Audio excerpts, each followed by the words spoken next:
안녕하세요. 주말 잘 보내셨습니까?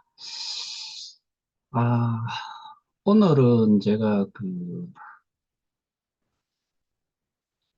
어, 메시지를 받은 것 중에서 뭐 표현을 이렇게 해놨어요. 변호사들 해가지고 이 일일이 거론을 하는 거는 좀 문제가 있을 수도 있겠다 싶어서 제가 글 올렸는 것까지는 뭐 받았는 걸 그대로 전달식으로 해서 올려놨는데 오늘 제가 좀 말씀드리고자 하는 거는, 어, 지금 기소가 되고 공판으로, 그게 재판으로 갔을 때, 그때, 피해자 단체는 저희도 마찬가지고, 뭐, 타 단체도 마찬가지로 변호사를, 변호사 선임을 할 때, 흡족한 돈을 지불을 하거나 이렇게 할 수 없을 정도일 거다라고,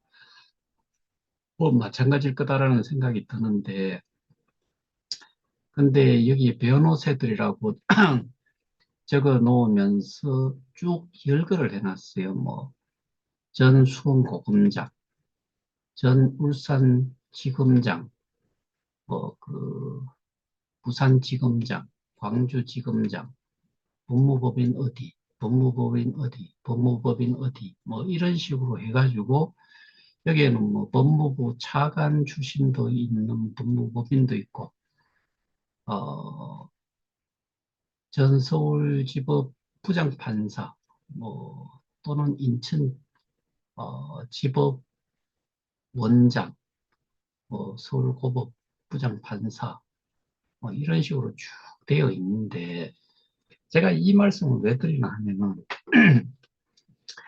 일단은 이게 사실이라고 했을 때, 그리고 제가 알고 있는 것과는 약간 차이가 좀 있는데, 그것도 사실은 제가 확인을 못했기 때문에 뭐라고 말씀은 못 드려요.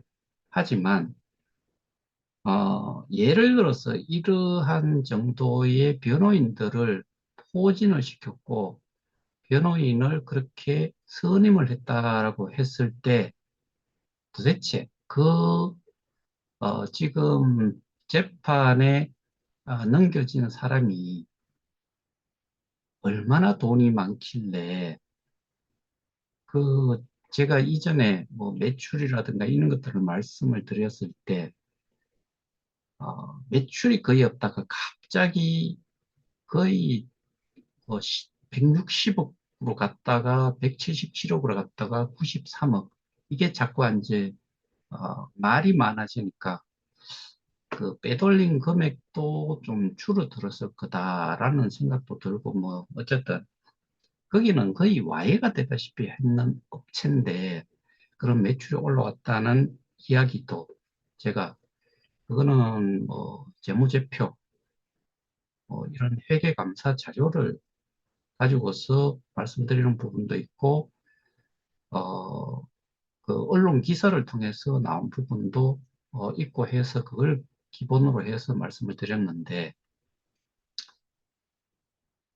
그러면은 제가 말씀을 드릴 때, 어, 그 가해자들은 엄청난 지금 그 자산을 쥐고 있는 상태이기 때문에 어마어마한 그런 변호인들을 구성을 해서 변론을 시키겠다는 거잖아요.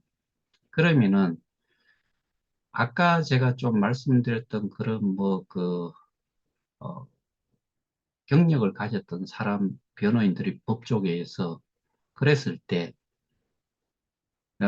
제일 하위급 그 지방 법원에서 재판이 이루어졌을 때, 특히나 죄목이라든가 이런 부분들, 그게 또 입증을 하는데 또 쉽지 않은 거다. 그런데 제가 항상 말씀을 드렸지만은 어, 이 피해자라고 하는 사람들, 그리고 거기에 리더격에 있는 사람들이 얼만큼 많은 내용들을 파악을 하고서, 그리고 범죄를 입증을 할 수 있는 증거 자료, 객관화되는, 객관적으로 제3자가 봤을 때 그 근거를 가지고서 이거는 범죄 행위를 했다라고 결론이 나도록 하는 데까지 이 피해자들이 얼만큼 제대로 되는 증거 자료들을 제시를 했고, 그거를 가지고서 법에서 어, 뭐 아까 말씀드렸던 그런 사람들은 일종의 정관 예우에 해당이 되는 정관 예우에 해당이 될 만한 그런 법인들이지요. 법인이자 또 거기에 대표 그 변호사 뭐 이런 사람들인데, 그랬을 때 이게 제가 지난번에도 말씀드렸다시피 걱정스러운 거죠.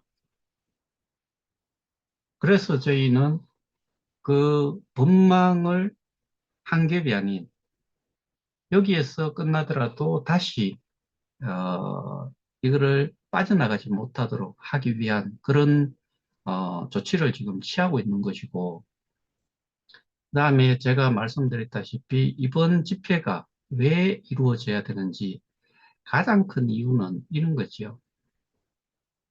기본적으로 불송치, 재수사 요청, 5개월간 재수사, 그러면은 그 수사 결과를, 그러니까 불송치 할 때까지 마지막 그 담당 수사관이 3개월 남짓 그 사건을 다루고서 불송치를 했어요.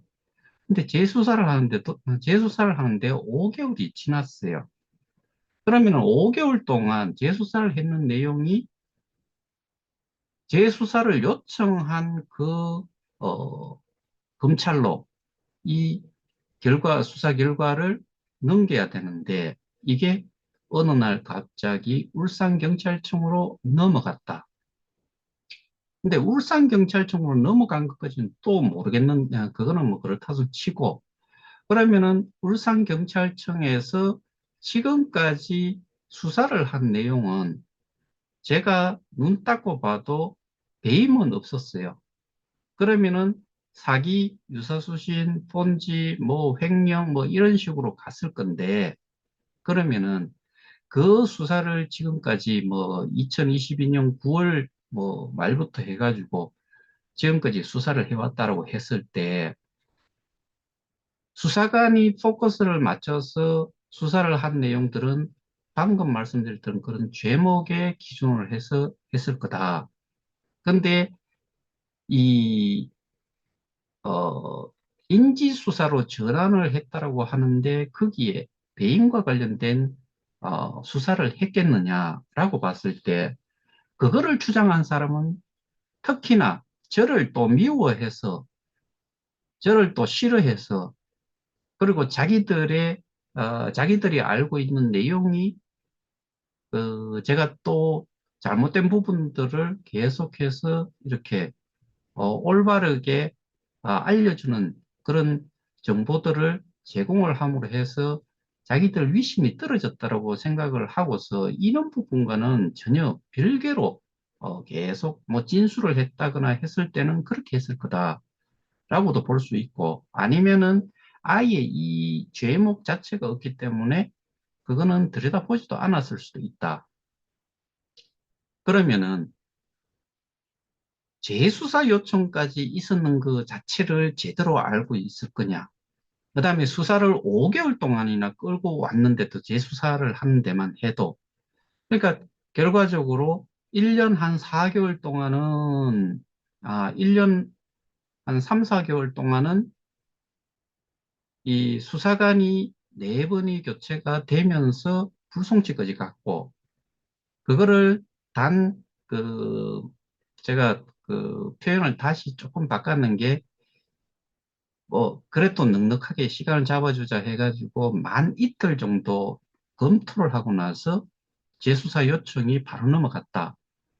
그런데 이렇게 지나오는 과정에서 재수사 결과를 서울중앙지검으로 보내지 않고 그거를 울산경찰청으로 넘겼다.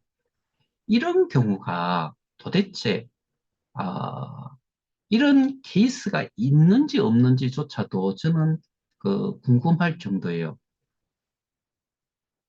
그런데 울산경찰청으로 넘어갔는데 울산경찰청에서는 벌써 20일이 훨씬 지나가도록 아직까지 이 특경법 업무상 배임에 대한 그 고발자가 저쪽에 비해서 고소인들에 비해서 훨씬 많아요.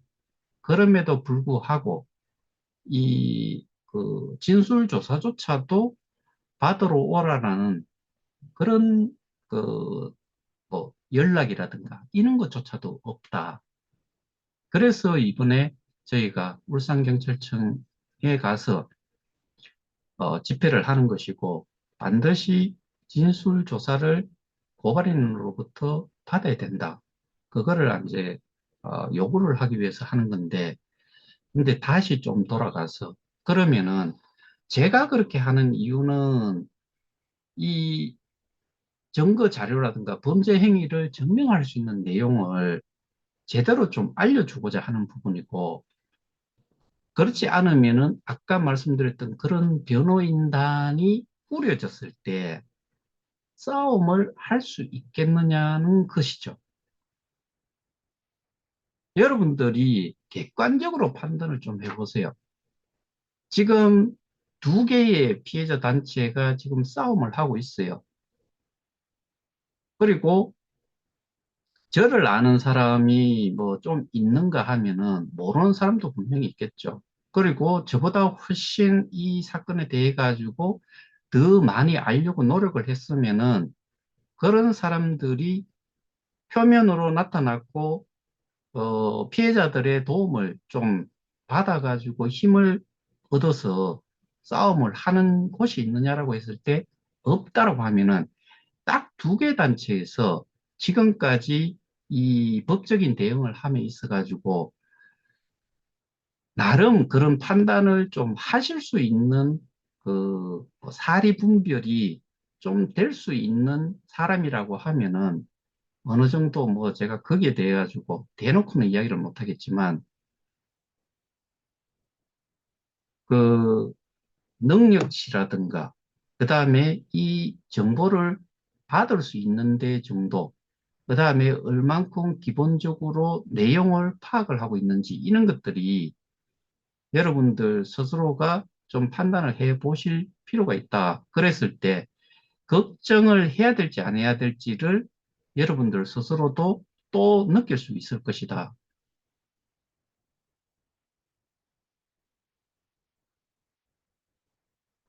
그 정관 예우라는 거 그런 거를 좀 뭐 표현은 그 표현이 돼서 그런 건지 그런 거를 염두에 두고서 이야기를 했는지 모르겠는데 아까 그런 그 변호사들이라는 그 글을 올리고 밑에다가 무슨 글이 또 있었나 하면은 기소가 늦어진 이유가, 구속 적부심 심사 청구를 그 피의자가, 했대요. 그러면서 그러니까 기소가 늦어진 이유가 그런 변호사들 때문에 그랬다는 거예요. 근데 구속적부심 심사라는 것 자체가 기소 전에 이 사람을 그 저기 아, 그 석방을 한 상태에서 할 건지 말 건지 이거를 그러니까 구속을 시키지 않고 그 이 재판을 받을 수 있도록 하기 위한 그 구속영장이 발부가 되는 상태에서 재 심판을 재판관이 다시 해주기를 바라는 그런 청구라고 하는데, 그랬을 때 통상적으로는 그게 뭐, 한번 그 재판관이, 판사가 이미 그 영장 발부를 하는 거에, 그거 하는데도 분명히 뭐 심의도 하고, 그 뭐, 어, 피고인이든 아니면은 거기에 변호사든 다 불러가지고 거기에 대해 가지고 어, 뭐 심의를 하지요. 그러니까 이제 그들의 주장을 다 듣고 이거를 영장을 발부할 건지 말 건지를 한다 이거예요. 그런데 지금 뭐 피해 금액 이런 것만 봤을 때는 일단은 구속 적부심 신청을 하더라도 그거는 거의가 기각이 되는 그런 걸로 저는 알고 있어요. 예를 들어서 그게 금액이 뭐 사기로 해가지고 사기 금액이 1억 원 미만이다. 그리고 그거를 뭐 변제를 했다. 또 그것이 큰 돈이 아니다라고 생각을 했을 때는 그게 또 통과가 구속적부심 심사를 신청을 했는 것 자체가 다시 받아들여질 수도 있다라고는 해요. 그런데 이거 같은 경우에는 어려울 수 있지만 다만 어쨌든 그런 여러 그 법무법인들 그다음에 뭐 지방 법원의 아, 그 법원장이든 또는 그 검찰청의 지방검찰청의 지검장이든 뭐 이런 멤버들로 인해 가지고 구속적부심 심사 신청이 들어갔기 때문에 기소가 늦어졌다라고 할 정도라고 하면은 그러면은 준비가 얼만큼 돼야 되는지 재판에 갔을 때 얼만큼 그 피해자 입장에서는 범죄를 증명할 수 있는 그런 증거 자료부터 해서 그다음에 그 진술이 얼만큼 명확해야 되는지 그리고 범죄 사실을 확실하게 밝힐 수 있을 정도가 돼야 되는데 그런 부분에서 저는 어, 뭐 개인적으로 제 주관적인 관점에서 판단을 했을 때는 정말 정말 어려울 거다. 제 개인적으로는 뭐 하여튼간에 100% 뒤집힌다는 게 제 개인적인 생각입니다. 뭐 이거는 개인의 생각이니까 충분히 말씀드릴 수 있는 것이요.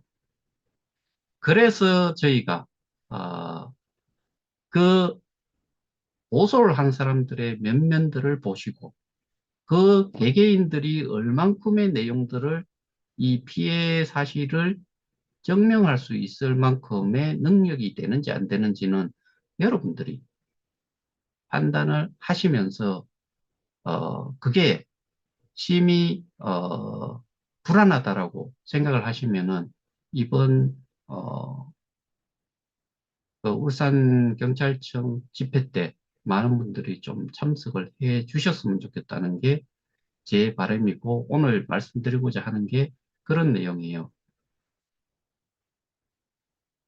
모든 것들은 사회생활을 하면서 이게 썩어 빠져서 그런지는 모르겠지만 돈 많이 버는 변호사들은 통상적으로 범죄자들 편에 서서 이겼을 때 돈을 많이 벌어요. 왜?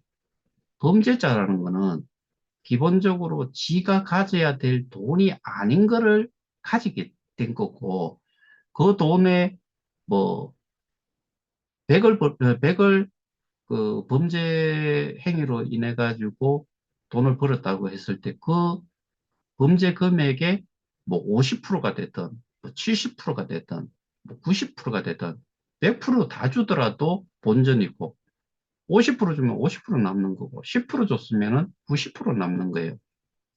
근데 그 금액이 어느 정도냐에 따라 가지고 변호사들이 그 수임료가 뭐 예를 들어서 어 이런 변호사들 법무법인 여러 개를 어 뭐 선임을 하고 그쪽에서 수임을 했을 때 그 수임비가 토탈에서 100억이라고 100억 정도라고 칩시다. 100억이 돈이겠어요? 저는 3조 7천억이라고 이야기하는데 그리고 타단체에서는 4조 원이라고 이야기하는데 100억이면은 이게 돈이겠냐는 거지요. 그들에게. 그러니까 이 범죄 행위를 변론을 하는 변호사들이 사실은 정말 아주 나쁜 범죄자들을 변호를 하는 그런 변호사들이 수임료를 적게 받지는 않겠죠.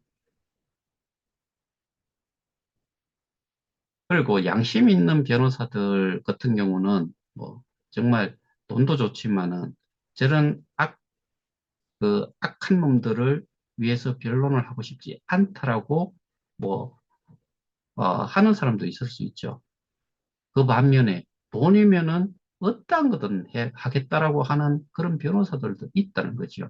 그랬을 때 그렇게 고위직에 있던 그 뭐 사법권에 있는 사람들이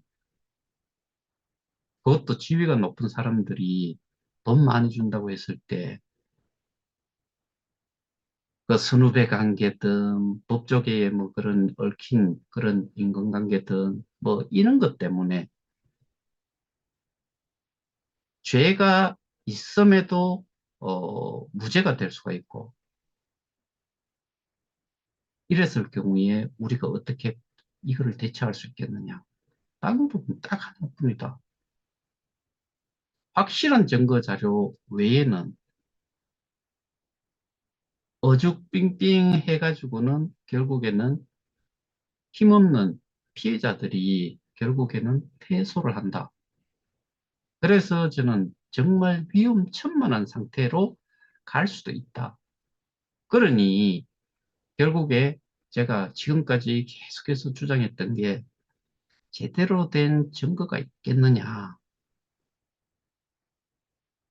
저는 거기에서 흘러나온 내용을 봤을 때는 그리고 저도 그거를 뭐 정말 어, 그쪽에서 그렇게 하는 그 범죄목이 저도 맞다라고 생각했으면은 당연히 거기하고 같이 합쳤겠죠. 근데 왜 안 하느냐? 제 기준에서, 그러니까 제 기준이라는 게 이미 이렇게 이 케어케이 사업이 쭉 진행이 되면서 피해자가 발생이 됐다라고 했을 때 그 과정 속에서 범죄 행위가 어디에서 언제부터 누구에 의해서 어떠한 걸로 이렇게 범죄 행위가 이루어졌느냐 이런 걸 따졌을 때는 저는 그거는 절대로 아니다라는 그러니까 절대로 아니다라기보다는 입증을 하고 하는 데에 확실하게 그거는 증거 자료로 내밀 만한 게 없다. 개인적으로. 제가 공부도 하고 이 문제점을 계속 파헤쳐 온 게, 뭐 2년 4, 5개월 됐잖아요. 그거보다도 더 이전부터도 공부를 해왔기 때문에 그거 다 합치면 한 3년이 돼요. 그러면서 그 내용을 봤을 때 이걸로 지금까지 했는 그런, 울산경찰청에서 기소를 한 정도의 내용 가지고 이겨낼 수 있겠느냐. 근데 제가 강남경찰서의 그 담당 수사관이나 강남경찰서가 정말 죽도록 미워요.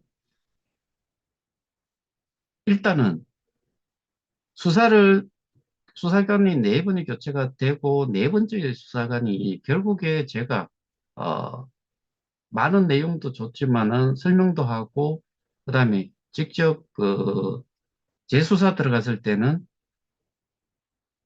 그 정말 필요한 재수사 요청이 들어온 이유 그것 때문에 그것까지도 다 해결이 된 걸로 아는데 그 전에 3개월, 3.5개월 했는데 재수사 요청이 들어오고 나서 5개월이 지났고 5개월이 지났으면은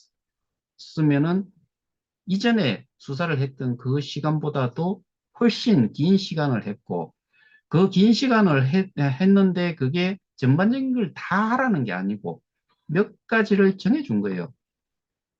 근데 그 결과를 서울중앙지검으로 보내지를 못했다는 거는 그 사람이 수사를 잘못했다라고 스스로 판단을 했을 거다라는 의심을 안 할 수가 없어요. 그 다음에 울산경찰청으로 왜 넘겼느냐. 뭐, 거기에 이제 요번에 기소가 된 사람이 우리가 타겟으로 했던 사람이기 때문에, 우리가 고발을 했던 사람이기 때문에, 거기 있기 때문에 넘어갈 수는 있는데, 성격이 다르잖아요. 처음부터 그게 넘어갔으면은 모르겠지만은, 부송치가 되고 재수사 요청이 들어갔고, 그게 재수사를 5개월 이상이나 했는데, 그런데 이게 울산경찰청으로 넘겼다. 울산경찰청이라는 데에서는 사기 유사수신 본지 뭐 이런 걸로 수사를 했다라고 하면은 아예 수사한 방향이 이미 틀렸을 거고 달랐을 거고 그러면은 거기에서 아는 내용과 저희가 수사를 그 고발을 했는 그 자체가 방향이 이미 틀려요. 그럼 거기에 대해 가지고 얼만큼 제대로 이 수사관이 알고서 어, 이 사건에 대해 가지고 또 누구한테 이 수사 결과를 넘길지.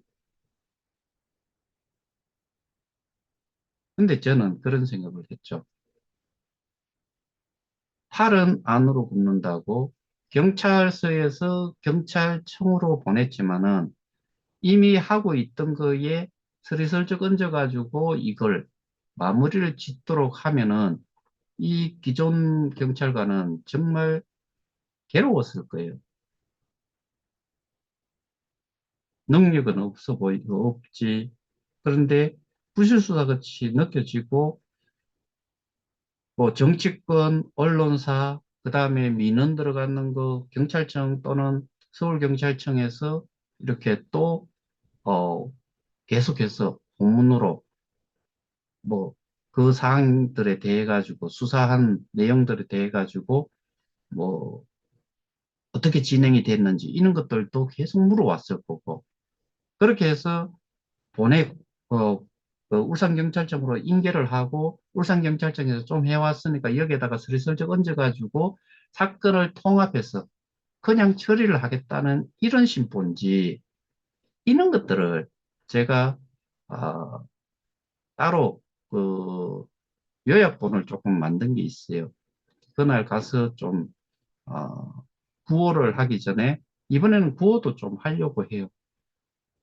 그 내용 속에 그런 내용들도 좀 정리를 했어요. 그러니까 결국에 피해자들이 넉넉고 그냥 누가 해주겠지 이렇게 생각하고 그 다음에 뭔가 뭐 기소가 된다고 하니까 끝날 것처럼 그렇게 오판을 하는 사람들 때문에 사실 저는 그런 거를 좀 이렇게 생각을 하게 되면은 혼자서 화가 많이 나고 그냥 다 때려치워 아프고 사실 우리 몇몇 거기에 해당이 되는 사람들만 어떻게 다른 방법을 찾아볼까 뭐 이런 생각조차도 들게 하는데 왜 그러나 하면은 해도 해도 너무하잖아요. 저는 바보 같은 짓을 계속하고 있다라고 생각이 돼요. 그 자체가 뭐 송치가 되고 그다음에 기소가 되고 재판에서 이겼다고 칩시다. 그랬을 때 받을 수 있는 그거조차도 얼마가 될지도 모르는데 그런데 그것조차도 거기까지 가는 것조차도 어려울 거다. 그러니까 불쌍한 것도 불쌍한 건데 무지해서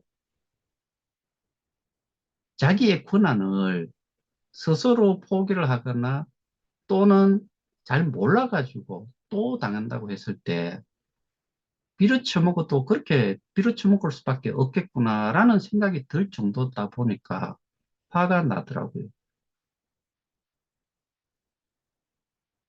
뭐 그거는 아, 크게 봤을 때뭐 사람이 많고 적고의 문제는 분명히 아니다라는 건 알지만은 시간이 지나면서 저렇게 해서 저렇게 잘못되는 게 우리들 사건에도 영향을 미칠까?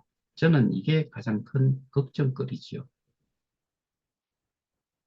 근데 분명한 거는 같은 사람을 상대로 해도 어떤 곳에서는 사기 유사수신 뭐 이런 쪽이고 우리는 배임이라고 하면은 이게 두 개의 사건은 분리가 되는 거고 요 죄에 대해서 그들이 했는 만큼만 다루고 저희가 그 고발한 그 제목에 대해서는 그렇게 또 따지고, 이거 자체가 완전히, 법 조항 자체가 아예 달라요.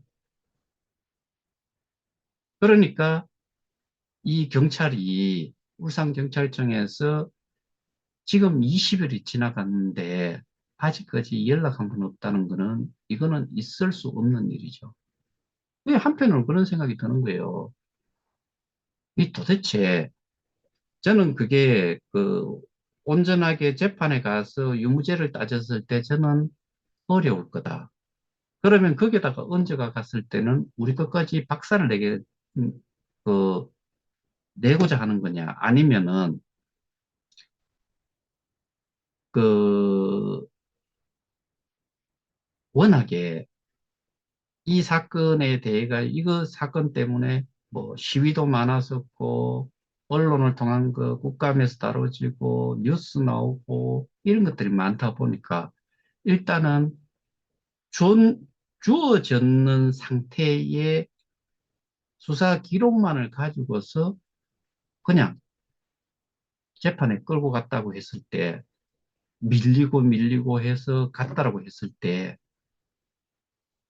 제가 지난번에도 말씀드렸다시피, 그 법무법인들을 그만큼 많은 법무법인들, 그런 정관 예우를 받을 만한 사람들까지 선임을 했다라고 했을 때는, 법망을 가장 쉽게 또 빠져나갈 수 있는 방법, 뭐 잡음 없이 그때 가지고는 예를 들어서 그들이 승소를 했다고 했을 적에 이런 것들이 있을 때마다 그들은 역으로 이제 칠 수가 있겠지요. 사법적으로 합법적으로 무죄라는 게 선고가 났는데 왜 니들은 명예훼손에 해당이 되는 이 짓들을 하고 있느냐? 그랬을 때 도대체 어떻게 할 거냐? 근데 그게 빠져나가기가 제가 보기에도 너무나 좀 쉬워 보이는데, 그래서 걱정이라는 거죠. 그러면은 결국에 우리가 하고 있는 거, 이것까지는 확실하게, 좀 제대로, 어, 또 다른 더블렛을 하나, 이, 빠져나가더라도 다음에 또 못 빠져나가도록 또 막아놔야죠. 그게 저희가 지금 해야 될 역할이 돼버렸죠. 이게 서울중앙지검으로 넘어갔으면은 어땠을까? 근데 이게 일단은 울산경찰청으로 다시 경찰에서 경찰로 넘어갔으니까. 그래서 우리가 지금까지 준비해왔던 거를 제대로 그들이 그 경찰이 제대로 알고서 수사를 하고 그걸 기본으로 해가지고 우리도 기소를 하고 재판에 가서 싸워야지요. 그러기 위해서는 현재 당장 뭐 1월 9일에 있을 그 집회에 많은 분들이 좀 참여를 좀 해줍사 하는 부탁을 재차 드리는 겁니다. 잘 판단해 보세요. 그리고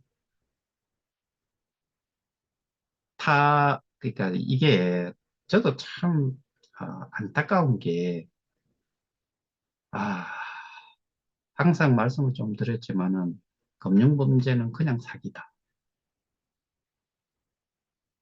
그렇게 인식을 하고 있는 사람들한테 설명을 해준 내용을 어떤 사람이 뭐 3분 듣고 1시간짜리를 다 알아들을 수 있고 다 알 거다라고 이야기를 하고 또 뭐 이게 몇백 개의 영상이 올라갔는데도 그거 제대로 듣지 못한 사람들이 알면은 도대체 어디까지 알 거냐. 이거는 분위기 싸움이 아니에요. 법은 분위기로 싸움이 되지가 않아요. 가장 이성적으로, 그 다음에 합리적으로, 그 다음에 증거로서 법에서는 싸울 수 있는 거지. 이게 분위기 싸움, 감정 싸움, 뭐 그냥 의혹 정도로 뭐 인지를 할 정도의 어, 범죄 행위. 이거 가지고는 입증이 안 돼요. 그리고 재판부에서도 그거는 실증거가 없는 상태에서, 그러니까 소위 말해서 시체 없는 살인이 있을 때, 시체가 없을 때 도대체 이 판결을 어떻게 날 것 같아요? 제가 알기로는 완전한 살인으로 그게 안 되는 걸로 알고 있어요. 그러니 결국에는 그런 싸움인데, 일단 뭐, 오늘 이야기 중에서는 한 절반 정도, 뭐, 한 3분의 1 정도는 주관적으로, 제 주관적으로 좀, 어, 느끼고 있는 바를 제 의견을 말씀드린 부분들이 좀 많았었는데, 오늘 같은 경우에는. 근데 정말 그게, 아, 법에서 통할 거냐, 그리고 법적으로 이기는데 성산이 클 거냐, 뭐 사람마다 다 다를 거예요. 뭐 어떤 쪽에서는 100% 거기도 이길 수 있다라고 이야기할 수도 있고, 뭐 이겼다고 칩시다. 이겼다라고 치더라도 그 이게 형량이라든가 이런 부분들도 거기에서 정말 피해 금액이라는 부분이 뭐 4조 원 이렇게 되면은 기본적으로 이거는 무기까지 갈 수 있는 거예요. 근데 그거를 어떻게 증명을 할 거냐?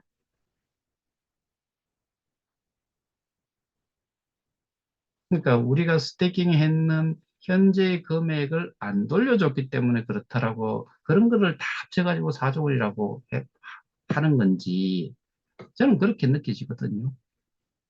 근데 제가 3조 7천억이라고 하는 거는 자료를 제출을 했잖아요. 증거 자료로서 제출을 했잖아요.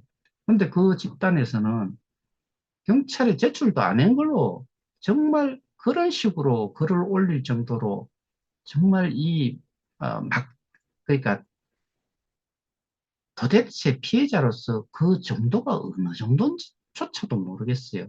알고 있는 게.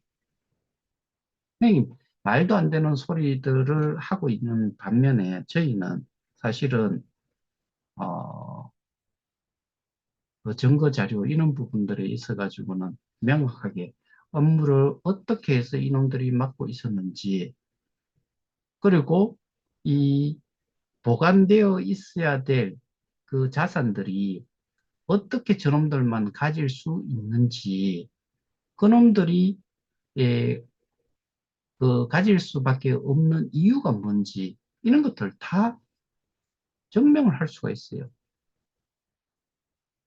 그게 안 되는데 다른 쪽에서는 그래서 저는 딴 거보다도 그거는 그것대로 지금 진행이 되고 있는 거니까 그냥 그렇게 지켜보면 되는 거고, 관심이 있으신 분들은 1월 17일 오후 2시 301호 법정이라고 합니다. 거기에 한번 가보셔도 될 것 같은데, 거기에 출입을, 저기, 재판에 얼마 정도가, 참관을 할 수 있는지는 사실 저는 모르겠어요. 고소인들은, 뭐, 워낙에 관심이 지대하다 보니까, 고소인들만 참여를 할 수 있을 것도 같아요. 사람들이 많아서. 그래서, 그러니까, 고소인에 속하지 않은 사람들은 그 재판과, 어, 법적으로, 행정적으로 아무런 관련이 없는 사람들은 참여를 못 하실 수도 있을 것 같다라고 보이는데, 어쨌든 그거는 뭐좀 두고 보고, 일단 저희에게 당장, 주어져 있는 이 집회 행사에 많은 분들이 좀 참여를 해 주시기를 다시 한번 부탁을 드리면서 오늘 주문은 여기서 마치도록 하겠습니다. 감사합니다.